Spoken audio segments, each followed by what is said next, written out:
Hello everyone, it's your favorite ski mask wearing idiot. Now first of all, to answer the question that I'm posing here with this video, that being, what are Flywheel Nerf blasters for, we need to first understand what a Flywheel dart blaster is in general. So to help us with this question, I have the Dart Zone Spectrum, specifically the heart of the blaster.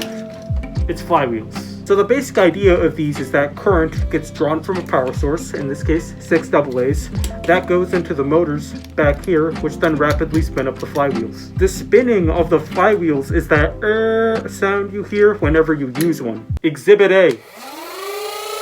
So now that we understand how flywheel blasters work, what are they for? Well, the biggest advantage you get when you're using a flywheeler is fire rate.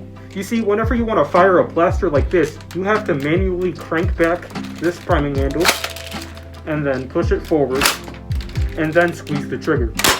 This means that your firing rate is capped at how fast you can work this action. You can be a little faster when you have something with slam fire, but you're still not going as fast as flywheelers. Simply because the pusher mechanisms on flywheelers make it very intuitive to just go as fast as you can with your finger. And your finger could go a lot faster than your arm. On top of that, dedicated full auto blasters tend to go burr.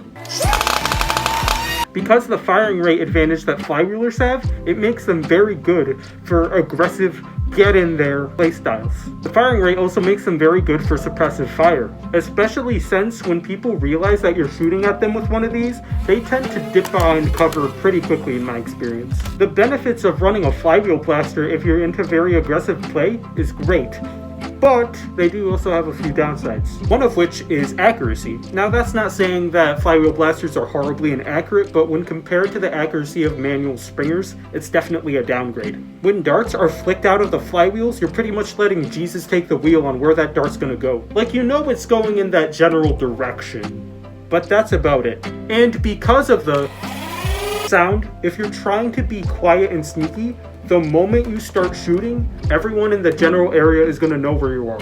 Firing rate. Now I know I said the firing rate on flywheel blasters is great, but it is simultaneously a blessing and a curse. If you're spraying it all over the place, you tend to run out of ammo pretty quickly, especially since Nerf mags don't really carry that much ammo to begin with. So that's something you definitely want to consider if you plan on running a flywheel blaster.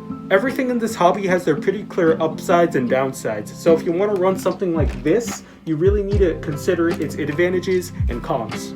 This video is mostly for people who are new to the hobby and for starting a discussion. So if you have any questions or you want to add something else, please leave them in the comments down below. I'd love to hear them. So yeah, that's about it. See ya.